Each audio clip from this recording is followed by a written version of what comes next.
Hello friends, this video is for class 9th students क्योंकि इस video में हम बात करेंगे केमिस्ट्री का first chapter that is matter in our surrounding.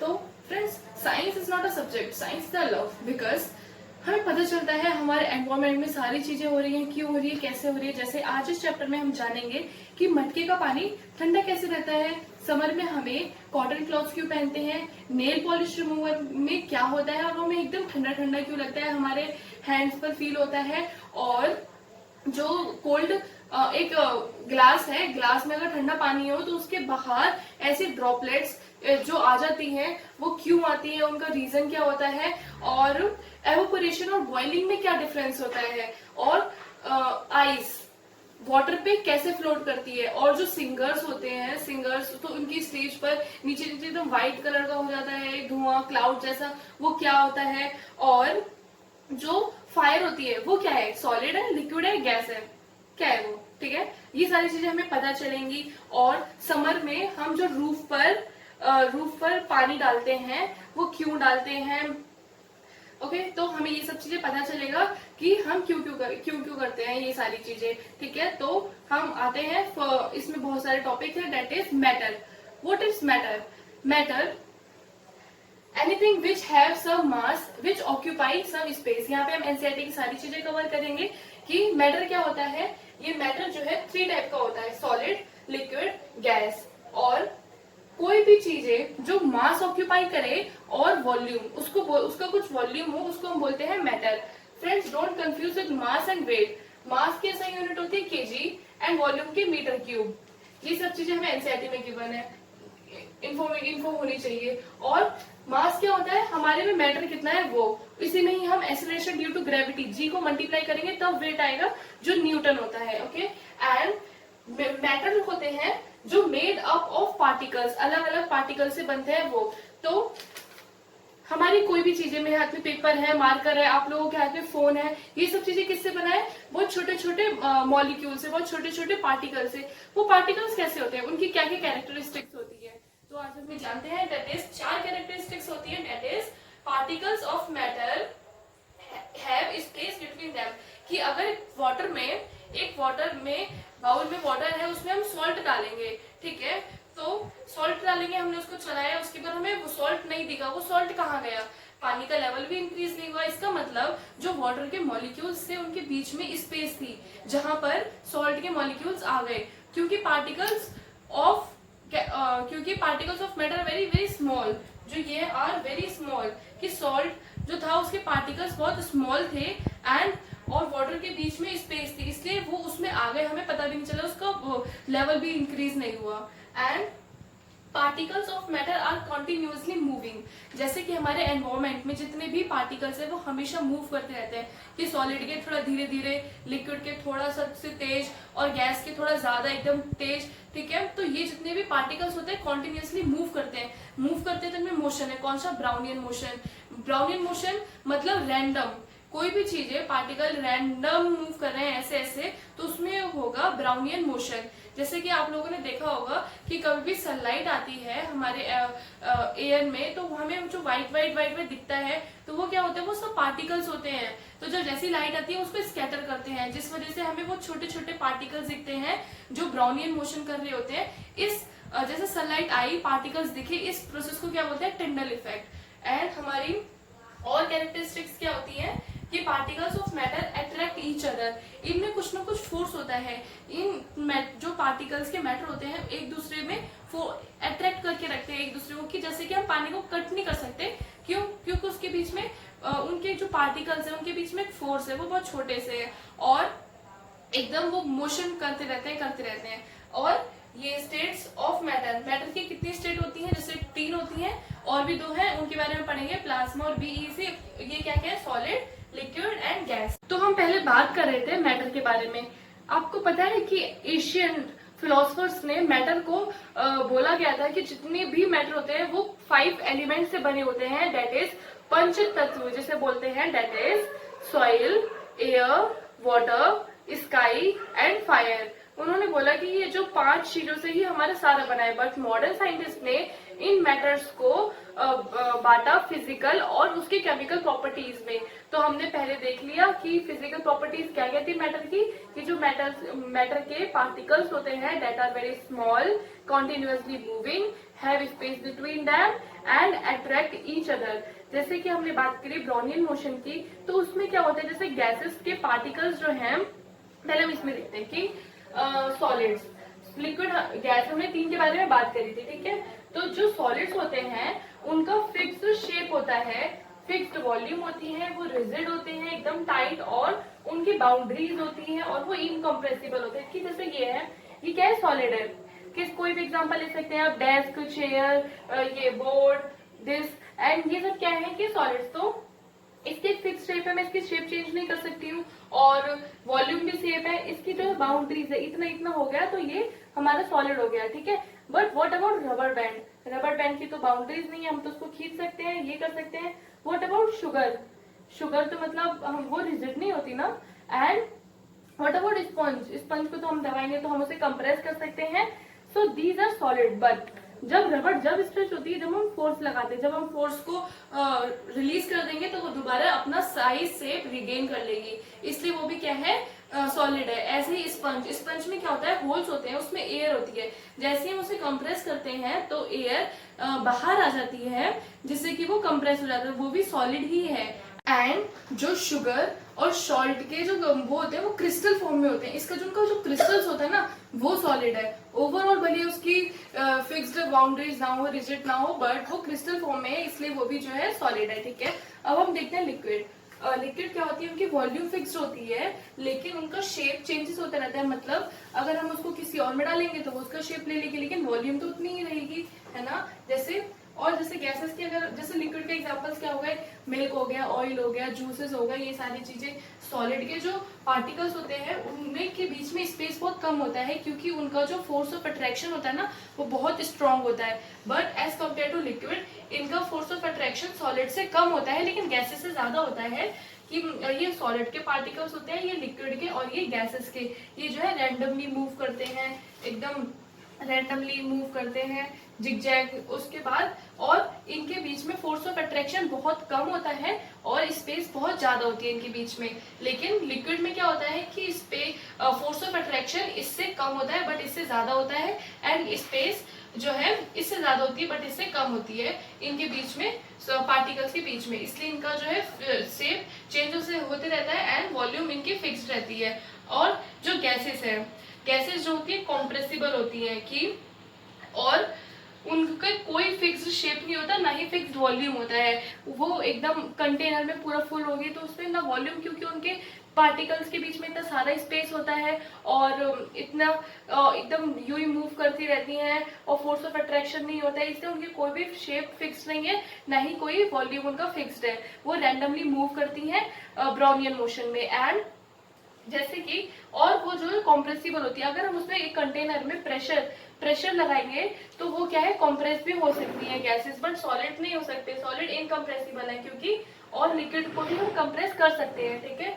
और सॉलिड इनकम्प्रेसिबल है क्योंकि इनके बीच में गैप ही नहीं है। अब इनको अगर कंप्रेस करेंगे तो ये जो है पास पास आते रहेंगे, तो ऐसे ही जो है ये पास पास आएंगे। अगर हम अप्लाई प्रेशर करेंगे गैसेस में और टेम्परेचर को कम कर देंगे तो हम गैस को लिक्विफाई कर सकते हैं। गैसेस जब पास पास आ जाएंगी तो लिक्विफाई कर सकते हैं। और जो गैसेस होती है वो कितनी यूज, जैसे कि LPG, that is liquefied petroleum gases, ये हमारी कुकिंग में यूज आती है, O2 सिलेंडर में यूज आती है, हम ब्रीथ करते हैं, O2 लेते हैं, कार्बन डाइऑक्साइड एक्सपायर करते हैं, and CNG compressed natural gases, ये हमारे फ्यूल में एज अ फ्यूल व्हीकल्स में यूज होती हैं। अब जैसे कि क्या होता है, लिक्विड में सारी चीजें डिफ्यूज हो सकती है। डिफ्यूज मतलब पार्टिकल्स का जाना, जैसे कि किचन में खाना बन रहा है तो हमें एकदम स्मेल आ जाती है कि ओ ये बना है, तो ये क्यों होता है, डिफ्यूजन की वजह से। उसके जो पार्टिकल्स है वो एयर में डिफ्यूज होके हमारे नोज तक आए, इसलिए हमने उसको स्मेल कर लिया। जैसे कि इंसेंस स्टिक होती है अगरबत्ती, उसकी भी स्मेल हमें एकदम, और परफ्यूम हो गया तो किसी ने भी लगा एकदम हमें दूर तक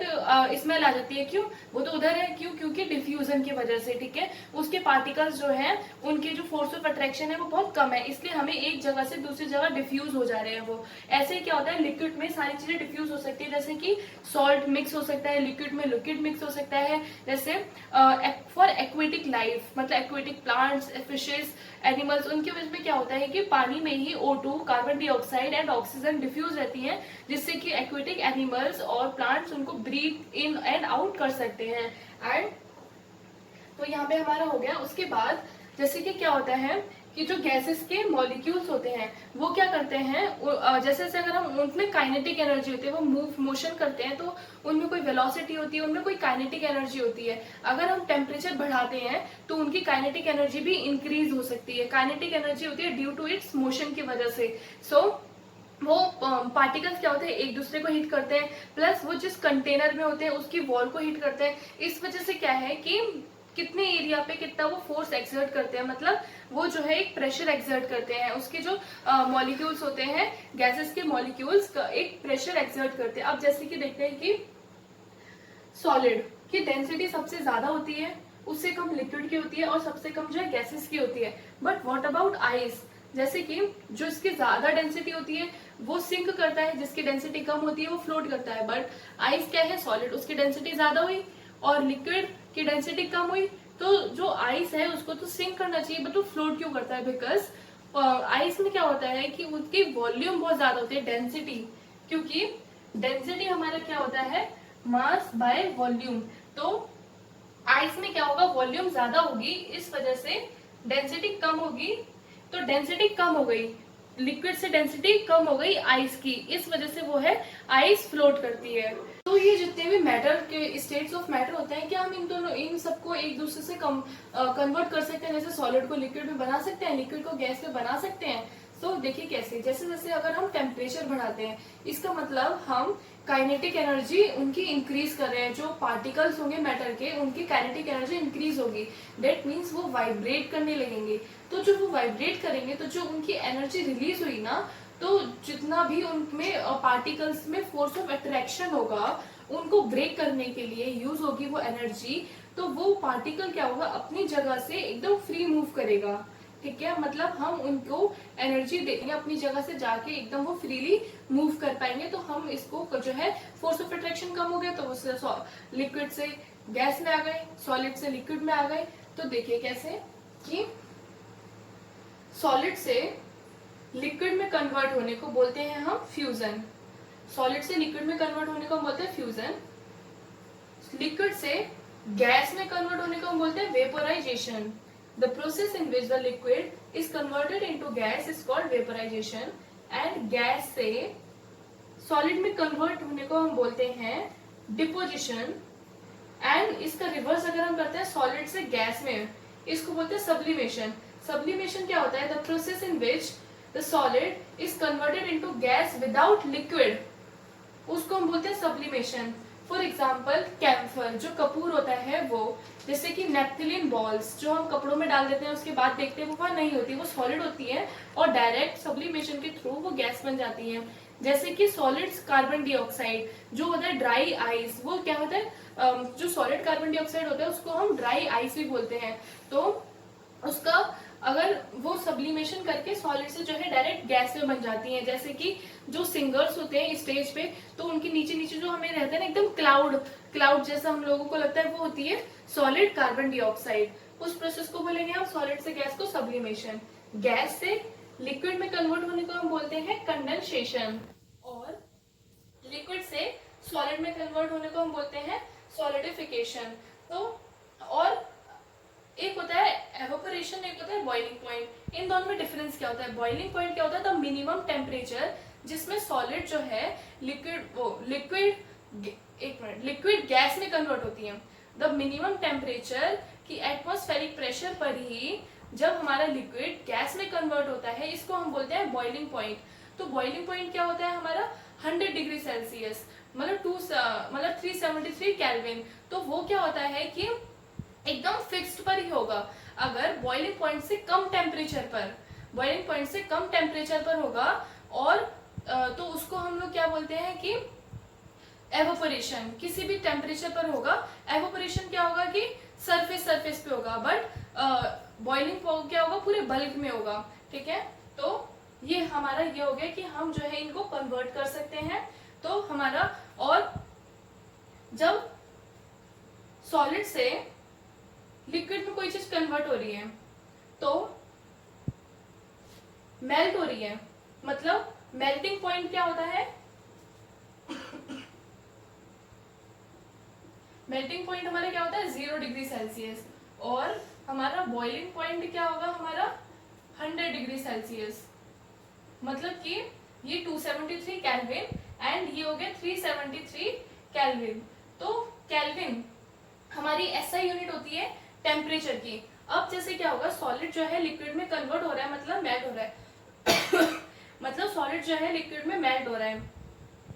अब 0 डिग्री सेल्सियस पर वो मेल्ट होगा, लेकिन उसके बाद कुछ मेल्ट हो गया, कुछ नहीं हुआ, मतलब टेम्परेचर 0 डिग्री सेल्सियस ही रहेगा। लेकिन अगर हम उनको और टेम्परेचर दिए जा रहे हैं, मतलब टेम्परेचर कम कर रहे हैं, लेकिन वो सॉलिड से लिक्विड में तो कन्वर्ट हो रहा है, लेकिन उसको और 0 के बाद उसको और टेम्परेचर कम नहीं हो रहा है, वो माइनस में नहीं जा रहा, जब तक जो है सारा पूरा बल्क में, जब पूरे बल्क में सॉलिड जब तक लिक्विड में नहीं हो जाता, जब तक उसका टेम्परेचर कम नहीं होगा, 0 डिग्री सेल्सियस ही रहेगा। तो जो हम एनर्जी दे रहे हैं डेट इज हिडन। वो कहाँ, उसको हिडन मतलब लेटेंट हीट ऑफ फ्यूजन। इसको सॉलिड से लिक्विड में कन्वर्ट होने को बोलते हैं फ्यूजन, तो उसको लेटेंट मतलब होता है हिडन। तो जब तक सॉलिड लिक्विड में कन्वर्ट हो रहा है, लेकिन जब तक पूरा नहीं हो जाता, तो अपना टेम्परेचर उतना का उतना ही रहेगा। जैसे 20 से 10 हुआ, फिर 5 हुआ, फिर 0 हुआ, फिर नेगेटिव में नहीं जाएगा जब तक सॉलिड से पूरा लिक्विड में नहीं होता वो। तो उस चीज को बोलेंगे, जब तक वो जो है जितना भी हम उसको टेम्परेचर देंगे, उसकी एनर्जी सारी जो है एब्जॉर्ब होगी उसके फोर्स ऑफ अट्रैक्शन को ब्रेक करने के लिए। तो उसको हम बोलते हैं लेटेंट हीट ऑफ फ्यूजन। ऐसे ही होती है लेटेंट हीट ऑफ वेपोराइजेशन। इसका अपोजिट की जब हम लिक्विड से गैस में कर रहे हैं, तो लिक्विड जो है कितने भी 20 डिग्री सेल्सियस पर कितने पे भी आप गैस में करने के लिए उसको 100 डिग्री सेल्सियस करना पड़ेगा बॉइलिंग पॉइंट। तो जैसे कुछ गैस हो गई, तो अब 100 के बाद 101 नहीं होगा जब तक पूरा लिक्विड जो है गैस में कन्वर्ट नहीं हो जाता। तो जब तक मतलब वो टेम्परेचर कहाँ गया, तो उसको बोलेंगे हिडन हीट, उसको बोलते हैं लेटेंट हीट ऑफ वेपोराइजेशन, मतलब हिडन। तो जो हमारा 100 डिग्री सेल्सियस का लिक्विड और 100 डिग्री सेल्सियस का गैस, इसमें से ज्यादा एनर्जी होगी इसमें। तो अगर हम एकदम स्टीम पे हाथ यू करेंगे और पानी में डालेंगे जो 100 डिग्री सेल्सियस पर हो, तो हमें ज्यादा बर्न लगेगा, सीवियर बर्न जो हमें लगेगा वो लगेगा गैस में, क्योंकि उसमें जो है छुपी हुई हीट है, लेटेंट हीट ऑफ वेपोराइजेशन, इसमें छुपी हुई हीट है, इसलिए हमें इसमें ज्यादा हमारे हाथ में प्रॉब्लम होगी। और ये भी 100 डिग्री सेल्सियस पर है, ये भी, लेकिन इसमें जो है लेटेंट हीट है, लेटेंट हीट है मतलब छिपी हुई, हिडन। अब जैसे कि मैं हर एक वीडियो में ट्रिक्स बताती हूँ, तो इसमें भी बताऊंगी। अगर हमें कोई भी 0 डिग्री सेल्सियस से, मतलब वो डिग्री सेल्सियस से अगर हमें केल्विन में कितने भी टेम्परेचर को करना होगा, तो हमें क्या करना पड़ेगा, तो हमें एक चीज, जैसे इसमें क्या करना पड़ेगा, हमें प्लस 273 करना पड़ेगा, और केल्विन से अगर हमें डिग्री सेल्सियस में करना है, तो हमें क्या है -273 करना होगा। तो हम इसको याद कैसे करेंगे, हम भूल सकते हैं कि प्लस कब करेंगे माइनस कब करेंगे। तो देखते हैं, इसके मतलब किंग मतलब किंग आएगा। डिग्री सेल्सियस से अगर हम किंग में कन्वर्ट करें, मतलब केल्विन में कन्वर्ट करें, एक्चुअली टेम्परेचर की ऐसा यूनिट होती है केल्विन। तो हम लोग याद कर लेंगे कि किंग आ रहा है, तो मतलब हम वहां पे प्लस करेंगे, पॉजिटिव, राइट। और अगर केल्विन मतलब किंग जा रहा है, अगर केल्विन से अगर हम डिग्री सेल्सियस में हम करेंगे, तो हम वहां पे करेंगे -273, जैसे कि 20 डिग्री सेल्सियस, इसको हमें केल्विन में करना है, मतलब किंग आ रहा है, तो हम इसमें क्या करेंगे 20 + 273, तो ये हो गया इतना केल्विन, मतलब किंग आ रहा है तो हम जो है प्लस करेंगे, और किंग जा रहा है तो मतलब माइनस करेंगे। तो डिग्री सेल्सियस से केल्विन में करने के लिए +273, और केल्विन से डिग्री सेल्सियस में करने के लिए -273। तो और हमारा नेक्स्ट होगा कि अब एवोपरेशन में क्या होता है कि ये जो है सरफेस फेनोमेना होता है। अभी पहले बताया था कि एवोपरेशन जो है सरफेस फेनोमेना होता है, और बॉइलिंग जो है बल्क फेनोमेना होता है। तो इसमें जो है लिक्विड अगर गैस में कन्वर्ट होगा उसके बॉइलिंग पॉइंट से कम, क्योंकि जो सरफेस पे होते हैं, सरफेस पे जितने भी मॉलिक्यूल्स हो गए उनको टेम्परेचर मिला, उनकी काइनेटिक एनर्जी बढ़ी, वो एवोपरेट हो गए, ठीक है। तो वो हो गए सरफेस फिनोमेना। तो उसमें जो है उसकी बॉइलिंग पॉइंट से कम पे अगर उसका टेम्परेचर होगा वो धीरे धीरे एवोपरेट करेगा। तो ये जो है कूलिंग इफेक्ट हमारा प्रोवाइड करवाता है। तो कूलिंग इफेक्ट कैसे कैसे प्रोवाइड करवाता है, जैसे हमने स्टार्टिंग में जो क्वेश्चंस बोले थे, जैसे मटके का पानी जो है वो ठंडा, मटके का पानी ठंडा कैसे रहता है कि जो है उसमें मटके में जो है छोटे छोटे पोर्स होते हैं। उसमें क्या होता है कि जितना भी वाटर है वो जो है बाहर आता है उनके पोर्स में से। तो जितनी भी एनर्जी होती है ना वो उसको लेकर, वाटर के मॉलिक्यूल्स जो है एनर्जी, मटके से एनर्जी लेकर जो है एवोपरेट हो जाते हैं, क्योंकि गैस में ज्यादा एनर्जी होगी और लिक्विड में जो है कम एनर्जी होगी, ठीक है। तो वाटर मॉलिक्यूल्स मटके से एनर्जी लेकर जो है एवोपरेट हो जाते हैं, वेपर बन जाते हैं। और मटके का टेम्परेचर जो है, एनर्जी कम हो गई तो टेम्परेचर जो है मटके का कम हो गया, ठीक है। ऐसे ही जैसे नेल पॉलिश रिमूवर में क्या होता है, एसीटोन, ये जो हम जो है आगे ऑर्गेनिक में पढ़ेंगे कि एसीटोन जो है ऐसा होता है कि 3 कार्बन एंड ये हाइड्रोजन बॉन्ड्स, और ये इसको हम बोलते हैं एसीटोन। ये जो है नेल पॉलिश रिमूवर में होता है। तो जैसे सैनिटाइजर हो गया, कि जैसे हम अपने हाथ पे डालते हैं तो इसमें क्या होता है कि हमारे हैंड में जितनी भी हीट होती है तो उसको वो लेगा, जैसे उसकी एनर्जी बढ़ गई तो वो जो है एवोपरेट होके वेपर बन जाएगा, ठीक है। ऐसे हमें जैसे स्वेट होता है, तो जैसे स्वेट होता है तो स्वेट भी क्या होता है कि हमारे सरफेस पे आ गया, टेम्परेचर लिया, हमारा टेम्परेचर ठंडा हो गया, हमें थोड़ा कूल लगा और जो है वो वेपर बन के एवोपरेट हो गया। इसलिए समर में कॉटन क्लॉथ पहनने चाहिए कि वो जो है एवोपरेशन को और अच्छे से करवा सकते हैं। ऐसे ही जैसे क्या होता है कि एक ग्लास है, ग्लास में ठंडा पानी भरा है, ठीक है। तो क्या होगा कि उसके आसपास जितने भी वेपर्स होंगे ना तो वो गिलास के कांटेक्ट में आए, ठीक है। गिलास में कांटेक्ट में आए, टेम्परेचर की वजह से उन्होंने जो है अपनी एनर्जी लूज कर दी, उन वेपर्स ने अपनी एनर्जी लूज कर दी और वाटर मॉलिक्यूल बन जाएंगे। क्योंकि सॉलिड की सबसे कम एनर्जी होती है, क्योंकि एकदम मोशन धीरे धीरे करता है, सबसे कम सॉलिड की एनर्जी होती है, उसके बाद उससे ज्यादा होती है लिक्विड की, क्योंकि वो थोड़ा ज्यादा उससे मूव करते हैं। गैसेस की सबसे ज्यादा एनर्जी होती है, वो ज्यादा मूव करते हैं। तो गैसेस अगर एनर्जी लूज कर देंगी तो वो क्या है, जैसे ग्लास पे वाटर वेपर्स आए सराउंडिंग के और टेम्परेचर की वजह से उन्होंने अपनी एनर्जी लूज कर दी और वो लिक्विड ड्रॉपलेट बन गए। कि हम देखेंगे ना कि ग्लास है या कुछ भी है जिसमें जो है ठंडा पानी भरा हुआ है, तो ठंडा पानी भरा है तो यहाँ पर ड्रॉपलेट्स आ जाती है पानी की, तो वो कंडेंस हो जाते हैं, जो उनके सराउंडिंग के वाटर वेपर्स होता है ड्यू टू एवोपोरेशन। अब जैसे कि क्या है, अगर हम चाय को कप में पियेंगे, ठीक है, वो गर्म होगी, बट उसको अगर हम प्लेट में कर लेंगे तो वो क्या है, उसमें सरफेस एरिया हमने बढ़ा दिया तो वो जल्दी ठंडी होगी। सरफेस, तो जैसे एवोपोरेशन में क्या होता है, अगर हम सरफेस एरिया इंक्रीज करते हैं तो रेट ऑफ एवोपोरेशन भी जो है इंक्रीज हो जाता है। तभी हम कपड़ों को यूं ही नहीं सुखाते, सिर्फ उसको एकदम खोल देते हैं जिससे कि उनका सरफेस एरिया बढ़ जाए, जिससे कि एवोपोरेशन हो जाए, वो जल्दी से सूख जाए। ऐसे ही अगर हम टेम्परेचर बढ़ा दें तब भी एवोपोरेशन जो है इंक्रीज होगी, रेट ऑफ। और ह्यूमिडिटी क्या होता है कि हमारे वाटर वेपर, हमारे एटमॉस्फेयर में कितने वाटर मॉलिक्यूल्स हैं उसको बोलते हैं ह्यूमिडिटी। अगर ह्यूमिडिटी बढ़ेगी तो रेट ऑफ एवोपोरेशन हमारा कम हो जाएगा। ऐसे ही अगर हम विंड वेलोसिटी, अगर ये सबको पता है कि अगर कपड़े सूख रहे हैं छत पे और हवा चल रही है, उसकी विंड की वेलोसिटी बढ़ रही है, तो हमारा रेट ऑफ एवोपोरेशन भी बढ़ जाएगा, इसलिए जो है कपड़े जल्दी सूख जाते हैं। तो ये हमें जो है कूलिंग इफेक्ट प्रोवाइड करवाते हैं एवोपोरेशन के, ये सारी चीजें होती हैं। एंड ये सारी चीजें बढ़ेंगी। और हमने देख लिया कि हम स्वेटिंग क्यों करते हैं, कूलिंग, इन सब के जो हमने शुरू में क्वेश्चंस करे थे, इन सब का हमें आंसर मिल गया। एवोपोरेशन की वजह से कितना फायदा है हमें, है ना। और अब जैसे हमने पढ़ा कि सॉलिड, लिक्विड एंड गैस, तो ये तीनों तो होते ही है स्टेट्स ऑफ मैटर। एक दो और होते हैं, डेट इज प्लाज्मा। फायर क्या होती है, जैसे कि बल्ब होते हैं, नियॉन के बल्ब, है ना, जिसमें हीलियम होती है, नियॉन होती है, फ्लोरेसेंट ट्यूब्स होते हैं। तो इन सब में क्या होता है कि सुपर एनर्जेटिक आयंस होते हैं, आयोनाइज्ड गैसेस होती हैं। मतलब कि उनमें आगे आप पढ़ेंगे क्लास 12 में कि उसमें क्या होता है, गैसेस के जो है इलेक्ट्रॉन्स वो लूज करते हैं। इस वजह से इलेक्ट्रॉन वो लूज करेंगे तो जितनी एनर्जी होगी उसकी वेवलेंथ होगी, उसके हिसाब से वो कलर प्रोवाइड करेंगे लाइट में। तो अभी हम छोटा सा देखते हैं कि जैसे प्लाज्मा एक फोर्थ स्टेट होती है मैटर की।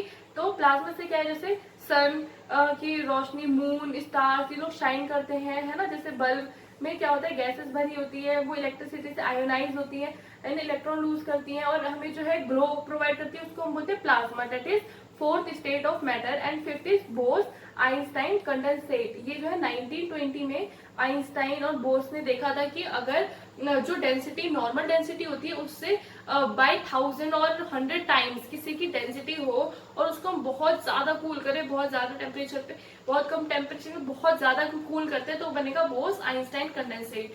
सो फ्रेंड्स, यहाँ पर हमारा मैटर इन आवर सराउंडिंग पूरा चैप्टर कंप्लीट होता है। मैटर क्या होता है, एवोपोरेशन और इसके स्टेट्स ऑफ मैटर, उनमें एनर्जी, पार्टिकल्स, इसके बारे में हमने पूरा पढ़ लिया है। फिर भी कोई डाउट्स है और तो अगर कुछ भी एडवाइस करना है तो आप कमेंट कर सकते हैं। And so thank you for watching. Keep like and subscribe my videos. Thank you.